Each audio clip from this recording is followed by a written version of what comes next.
Dua sumur gas besar di Indonesia terdapat di Kalimantan dan Aceh. Memulai kembali tahapan pengerjaan di tahun ini, pemerintah dan SKK Migas menargetkan tahapan produksi area Aceh dapat dilakukan pada 2028.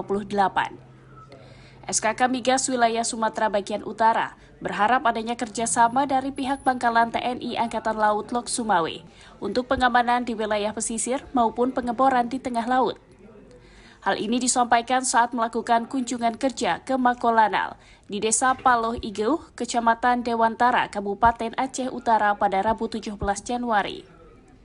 Kepala Bagian Operasi SKK Migas Wilayah Sumatera Bagian Utara, Sebastian Julius menyampaikan, pihaknya telah menemukan titik sumur gas yang sangat besar di Aceh. Namun membutuhkan waktu untuk memastikan kembali dengan melakukan beberapa titik pengeboran.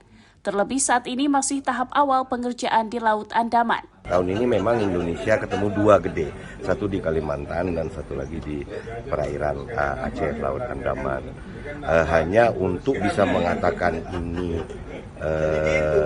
firm, dia harus hitung lagi. Cadangan tersebut harus dibuktikan kembali. Ini masih tahap awal sekali. Mari kita doakan bahwa ini bisa kita realisasikan untuk kita bisa memproduksikannya pada akhirnya dan mengkomersialisasikannya. Hingga saat ini belum ditemukan kendala apapun dalam pengerjaan. Pihak SKK Migas juga mengharapkan dukungan dan peran dari seluruh elemen untuk menyukseskan pengeboran, mengingat minyak dan gas memberikan kontribusi besar bagi negara. Dari Kabupaten Aceh Utara, Provinsi Aceh, Trifani, Kantor Berita Antara, mewartakan.